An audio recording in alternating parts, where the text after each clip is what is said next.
অবুঝ পাড়ার বাড়ি। লেখিকা হুমায়রা। পর্ব ৯। অহনার জ্বর এসেছে। থার্মোমিটারে মাপলে বোধহয় ১০৩ ঘর ছাড়িয়ে যেত। ওষুধ খেয়ে কিছুই হয়নি। ২ দিন জ্বরে অমনি কাতরাল। মেয়েটার জ্বরে তাপা মুখ দেখে মায়া হল ফরিদার। এই অবস্থায়ও ঘরের সব কাজ নিজ হাতে করছে। কোমর আর পিঠ ব্যথা সহ্য করে সে নিজেও কিছু করতে চেষ্টা করে। এর মাঝে সাদিক আসলো হুট করে। গম্ভীর, চিন্তিত মুখ। অহনার অবস্থা দেখে মুখ আরও শুকিয়ে গেল। ফরিদার থেকে জানতে পারল জ্বর ২ দিন হল। তড়িৎ হসপিটালে নিয়ে গেল অহনাকে। অহনাকে বসিয়ে সিরিয়াল দিতে গেল। অহনা চুপচাপ বসে রইল। ওর থেকে একটু দূরে একটা মেয়ে বসে আছে চুপচাপ। দৃষ্টি অহনার দিকে স্থির। অহনার আচমকা দৃষ্টি ওই দিকে যেতেই সে থমকাল। সুন্দর টানা টানা চোখের মেয়েটাকে ও চেনে। এই চেহারা ভুলবার নয়। মৌলি এসেছিল বাড়িতে। মুখে ছিল অবজ্ঞার হাসি। ২ মিনিট ওকে আগাগোড়া পর্যবেক্ষণ করে চলেও গেছিল। সুন্দর দেখতে মেয়েটির সাথে সাদিককে খুব সুন্দর মানাত। কেউ একবার দেখলে আর নজরই ফেরাতে পারত না। অহনার নিজেকে খুব অপরাধী মনে হল। কাচুমাচু হয়ে বসে চোখ সরিয়ে ফেলল। সামনের ওই মেয়েটির দিকে তাকালে নিজেকে এত অপরাধী যে লাগে। সাদিক হাতে পানির বোতল নিয়ে এসে অহনার সামনে দিয়ে বলল, ১ ঘণ্টার পরের সিরিয়াল। এতক্ষণ কি এখানে থাকবে নাকি একটু বাইরে হাঁটবে? অহনা বোতল হাতে নিল চুপচাপ। প্রশ্নের উত্তর আর দিল না। টলটলে চোখে ওর দিকে তাকিয়ে আবার মৌলির দিকে তাকাল। সাদিকের কপাল কুঁচকে গেল। ঘাড় ঘুরিয়ে অহনার দৃষ্টি অনুসরণ করে তাকাতেই দৃষ্টি আটকে গেল মায়াবী চেহারাটার দিকে। একসময় যার চোখের দিকে তাকালে আর চোখ ফেরাতে পারত না, আজ সেই চোখের দৃষ্টি থেকে বাঁচতে চোখ সরিয়ে ফেল দ্রুত। মৌলির নজর অহনার দিক থেকে সরে সাদিকের দিকে গেছে। সাদিককে তার দিকে এক পলক তাকাতে দেখে স্মিত হেসে এগিয়ে আসল। সাদিকের ঠিক পাশে দাঁড়িয়ে বলল, সুন্দরী বু পেয়ে কাজিনকে ভুলে গেলে সাদিক ভাই? দেখেও না দেখার ভান করছ যে? সাদিক চোখ সরিয়ে মৃদু গলায় বলল, ভুলিনি। কেমন আছিস? মৌলি এক গাল হেসে বলল, অনেক ভালো। একদম রিল্যাক্সে আছি। ইদানিং নিজেকে খুব হালকা হালকা লাগে। পাখি টাকি হলাম নাকি বুঝতে পারছি না। অহনা ব্যথিত চোখে ২ জনকে দেখে চোখ সরিয়ে নিল। পাশাপাশি দাঁড়ানোয় কি সুন্দর লাগছে। নিজেকে এদের মাঝে পরগাছা মনে হচ্ছে, শরীরে বল থাকলে এক্ষুনি এদের মাঝ থেকে সরে যেত। মৌলির পরের কথা ওর কানে সীসার মতো ঢুকল। তোমার অল্প বয়সী মেয়ে পছন্দ তা তো জানতাম না। আর কি পছন্দ বদলেছে বলো তো? আচ্ছা, ভালো কথা। এখানে কি প্রেগন্যান্সি টেস্ট করাতে এসেছ? এত বড় খবর আমাদের থেকে লুকাচ্ছ তুমি? Very sad. আমাদের প্রথম ভাতিজা ভাতিজি। আর আমাদের থেকেই লুকাচ্ছ? সবাই শুনলে কত কষ্ট পাবে বলো তো? কী সব কথাবার্তা বলছে? নিজেকে গুটিয়ে ফেলল অহনা। এখান থেকে সরার সর্বোচ্চ চেষ্টা চালাতে লাগল। মৌলির কথায় সাদিকের চোয়াল শক্ত হয়ে গেল। কথা ঘুরিয়ে শক্ত গলায় বলল, তুই কি একাই এসেছিস? মৌলি হা হা করে হেসে উঠল। বলল, কি যে বলো? একা আসব না তো কার সাথে আসব? আমার তো আর হাবি নেই। থাকলে দেখা যেত। সাদিকের ধৈর্যের সীমা পেরিয়ে যাওয়ার আগেই চলে যেতে চাইল। অহনার তপ্ত হাত শক্ত হাতে চেপে বলল, চলো অহনা, পরে আসা যাবে। এতক্ষণ এখানে থাকতে হবে না। আমার কাজ আছে একটু। অহনা সাদিকের আশ্রয়ে দাঁড়িয়ে ওর বাহুর আড়ালে নিজেকে গুটিয়ে নিল। মৌলি গালে হাত দিয়ে বিস্মিত হওয়ার ভান করে বলল, আরে বাপরে, প্রেম দেখি উতলে উতলে পড়ছে। চিন্তা করো না সাদিক ভাই, তোমার বুকে আমি খেয়ে ফেলব না। তুমি তোমার কাজ সেরে আসো, ততক্ষণ তোমার বউয়ের সাথে একটু আড্ডা দেই। ছেলে পটানোর টিপস নেই একটু? সাদিক না কিছু বলতে পারছে আর না শিতে পারছে। অহনার হাত টান দিয়ে বলল, অহনা, লেটস গো। অহনা একটু মৌলির সাথে কথা বলতে চায়। মৌলি সাদিকের সাথে খারাপ ব্যবহার করছে। ভুল বুঝছে তাকে। সত্যিটা জানাতে চাচ্ছে তাকে। সাদিকের হাত থেকে নিজের হাত টেনে বলল, আমি একটু থাকি। সাদিক অহনার চোখে চোখ রেখে শক্ত গলায় বলল, থাকতে হবে না। সিদ্দিকা আসলো দেখা। সাদিক আর অহনাকে দেখে অবাক হয়ে বলল, সাদিক, তোরা কখন আসলি? মৌলি তাচ্ছিলের হাসি হেসে ব্যঙ্গ করে বলল, তোমার ভাতিজা বুকে ছাড়া থাকতে পারে না মা। প্রতি সপ্তাহে ছুটতে ছুটতে চলে আসে। সাদিক নিজের রাগ সামলাতে অন্যদিকে তাকিয়ে রইল। সিদ্দিকা চোখ গরম করে মৌলির দিকে তাকাতেই মৌলি হেসে বলল, সরি সরি, আমি এই থাকলাম ভাবির কাছে, তোমরা ফুপু ভাতিজা কথা বলো, আমরা ননদ ভাবি কথা বলি। বলেই অহনা যে চেয়ারে বসেছিল মৌলিও ঠিক সেই চেয়ারে বসে পড়ল। সাদিক 2 পা পিছিয়ে গেল। অহনা সাদিকের বাহু খামছে, কান্না আটকাল। কান্না পাচ্ছে তার। এই অপরাধের বোঝে নিতে সে অপারগ। সাদিক ফুপুকে দেখে একটু নিশ্চিন্ত হয়ে বলল, ফুপু, আমার একটা কাজ আছে, আধ ঘন্টার মতো লাগবে, আপনি একটু অহনাকে দেখেবেন প্লিজ। সিদ্দিকা মাথা নেড়ে সায় জানিয়ে বলল, ঠিক আছে যা, চিন্তা করিস না। সাদিক অহনাকে সিটে বসিয়ে চলে যেতেই গুটিয়ে বসল অহনা। ভয়ে বুক কাঁপছে তার। সিদ্দিকা পাশে বসে টুকটাক কথাবার্তা বলল। খানিক পর মৌলির রিপোর্ট আসায় তাদের ছেড়ে রিপোর্ট আনতে গেল। আশেপাশে তেমন লোকজন নেই। অহনা চারপাশে নজর বুলিয়ে অনেক সাহস সঞ্চয় করে বিমর্ষ স্বরে বলল, মৌলি আপু, উনি আপনাকে খুব ভালোবাসে। আমি তো উড়ে এসে জুড়ে বসেছি। ওনার সাথে এমন ব্যবহার করবেন না প্লিজ। মৌলি মোবাইল রেখে ঠোঁট বেঁকিয়ে হাসল। তারপর পরিহাস করে বলল, বাবা, এত ভালোবাসা তো উড়ে এসে জুড়ে যখন বসেছ তখন আবার উড়ে গেলেই তো পারো। থাকতে কে বলেছে? অহনা চোখ নিচু করে দীর্ঘশ্বাস ফেলে মনে মনে ভাবল, ঘর ছাড়া পাখি আমি, কোথায় যাব? আমার তো যাওয়ার জায়গাটাও নেই। কিন্তু বলা হলো না এমনি কি দোষ কম নাকি যে আরও দোষ নেবে। তখন ভাববে সহানুভূতি চাচ্ছে। আসলে তো তা না। ও তো সাধারণ মেয়ে, সাধারণ একটা জীবনই চায়। মৌলি বিদ্রূপ করে বলল, আসলে কি বলো তো, তোমাদের মতো বিলো এভারেজ মেয়েরা টাকা দেখলে আর ঠিক থাকতে পারে না। কামড়ে যখন ধরেছ তখন ধরেই থাকো। এমনিতেও অন্য কারো জিনিসে আমার কোনো আগ্রহ নাই। অহনা ঠোঁট কামড়ে কান্না আটকাল। সবাই এত অপমান করে কেন? তাদের কথার মাঝেই সাদিক আসল। মৌলিকে অহনার কাছে দেখে রেগে গেল। দ্রুত এসে বলল, ফুপু কোথায়? মৌলি ব্যঙ্গ করে বলল, তোমার বুকে আমি খেয়ে ফেলিনি। উল্টে তোমার বউ তোমাদের সংসার ভেঙে আমাকে ঢুকতে অফার করছে। বলছে তুমি নাকি ওকে ভালোবাসো না। ও চলে গেলে আবার আমার কাছে ফিরে আসবে। অফার কি গ্রহণ করব সাদিক ভাই? অহনা আকাশ থেকে পড়ল। ও কি এসব বলেছে নাকি? ওর কথার মানে কি এটা ধরে নিয়েছে? সাদিককে কি বলবে? ও কি বলেছিল? না থাক, ওর কথা বিশ্বাস তো করবে না। বিশ্বাস করার মতো কোনো মানুষ না ও। তার থেকে চুপচাপ এই দায় স্বীকার করে নেওয়াই শ্রেয়। সাদিক দাঁতে দাঁত চেপে চাপা গলায় বলল, নিজেকে এতটাও নিচে নামাস না যাতে তোর নাম শুনলেও ঘৃণায় মুখ ফিরিয়ে নেই। বলেই অহনার হাত ধরে ডক্টরের চেম্বারের সামনে গিয়ে বসল। সিদ্দিকা এসে অল্প কথাবার্তা বলে মৌলিকে নিয়ে চলে গেল। নিয়ে যাওয়ার সময় ছলছল চোখের মেয়েটিকে দেখল অহনা। বোধহয় অনেকক্ষণ নিজেকে শক্ত করে রাখলেও শেষ পর্যন্ত আর পারেনি। চোখ দিয়ে অজান্তেই পানি পড়ে গেছিল। অহনা ঠোঁট কামড়ে নিজেকে সামনে শুকনো মুখের স্বামীকে দেখল। এসব কি কোনো স্ত্রীর পক্ষে আদৌ সহ্য করা সম্ভব? ডক্টর খুব ডিটেইলসে চেকআপ করল অহনার। রক্ত পরীক্ষা, ECG, ultrasound, CT scan, X-ray সব করল। রিপোর্ট দিল বিকালে। বিকালে আর তার আসতে হল না। সাদিকই রিপোর্ট নিয়ে ডক্টরের সাথে কথা বলে মেডিসিন আনল।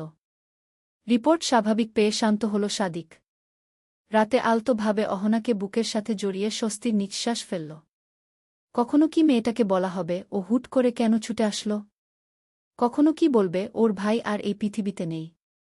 ওর ভাইকে আনতে গিয়ে জেনেছে 1 সপ্তাহ আগে বাবার মতোই ক্যান্সারে আক্রান্ত হয়ে মারা গেছে সে। চিকিৎসা করানোর মতো কেউ ছিলই না। শুনলে কি আফসোস করবে অহনা? যেমন এখন সে করছে। এই ক্যান্সার অহনার শরীরেও বাসা বেঁধেছে নাকি ভেবে কত চিন্তিত ছিল সে। আর আজ রিপোর্ট নরমাল দেখে যতটা শান্তি পেয়েছে, এইরকম শান্তি যে আগে পায়নি সেসব কি বলবে? কিছু না বলাই ভালো। এই দুর্বল মনের মেয়েটি না জেনেই ভালো থাকুক। ভালো থাকুক, ভালো থাকুক। সাদিক নিজেই মাহাদিকে তৈরি করে দিল। Grey T-shirt, blue jeans pant আর সাদা কেডস পরিয়ে ছেলের সাথে টুইনিং করে শপিং এ বের হল। অহনা ভীষণ ব্যস্ত এখন। পুরোদমে কাজে মনোনিবেশ করেছে। মাহাদিকে সাদিকের সাথে মিশতে দেখে বেশ স্বস্তির নিঃশ্বাস ফেলছে। অনেকটা চিন্তামুক্ত এখন। সাদিকের গাড়ি এই বাড়িতে রাখার জায়গা হয়নি। পাশের বাড়িতে ছোট একটা গ্যারেজ আছে, সেখানেই রেখেছে।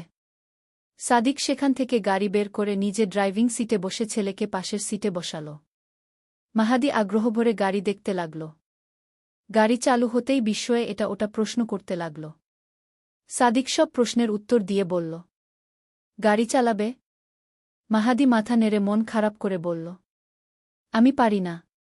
আমি এখন তো ছোট, বড় হলে চালাবো। সাদিক মৃদু হেসে মাহাদিকে কোলে বসিয়ে ওর ছোট ছোট হাত স্টিয়ারিং এ রেখে হাতের উপর হাত রেখে গাড়ি চালাতে লাগল। মাহাদি উচ্ছ্বসিত হল দারুণ। পুরো রাস্তা বাবার কোলে বসে গাড়ি চালিয়ে গেল। এরপর দুইজন খুব ঘোরাফেরা করল আর খুব শপিং করল। সবশেষে আবার বাবার কোলে বসে গাড়ি চালিয়ে ফিরল। ফেরার পথে মাহাদিকে মোটরসাইকেলের দিকে আগ্রহ নিয়ে তাকাতে দেখে সাদিক প্রশ্ন করল, মোটরসাইকেলে উঠবে? মাহাদি সজোরে মাথা নেড়ে বলল, না, আরিফ কাক্কুর আছে, আমি ওই গাড়িতে অনেক উঠেছি। সাদিকের কপাল কুঁচকে গেল। বিরক্তি নিয়ে বলল, আরিফ কাক্কুকে? মাহাদি মাথা ঘুরিয়ে চোখ পিটপিট করে সাদিকের দিকে তাকাল। আরিফ কাক্কুকে চেনে না? আরিফ কাক্কুকে তো সবাই চেনে, আর ওর বাবা চেনে না। মাথা নেড়ে কপাল চাপড়ে বলল, আরিফ কাক্কুকে চেনো না? নিশু আপুর আব্বু। সাদিক বিরক্তিকর শব্দ করে বলল, সম্পর্ক বানানোর জন্য দাদুবাড়ির সম্পর্ক ছাড়া আর কিছু পাওনি? তোমার আম্মু কি নানু, নানি, মামা, মামি এইসব সম্পর্ক শেখায়নি? মাহাদি গাল ফুলিয়ে রইল। সাদিক বুঝে তার গালে টপাটপ চুমু খেয়ে বসল।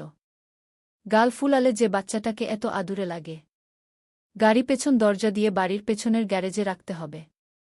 তাই মাহাদিকে নামিয়ে সেদিকে গেল সাদিক। গাড়ি থেকে নামতেই মাহাদি তার নিশু আপুকে দেখল। উঠানে রোদে বসে পড়ছে। এক দৌড়ে ছুটে গিয়ে হাত দেখিয়ে বলল, নিশু আপু দেখো। মাহাদির নিশু আপু তার ছোট হাতে স্পাইডারম্যানের ঘড়ি দেখে চমৎকৃত হয়ে বলল, কি সুন্দর ঘড়ি! কে কিনে দিল মাহাদি? আম্মু? মাহাদি মাথা নেড়ে বলল, না, বাবা দিয়েছে। বাবা? অবাক হল সে।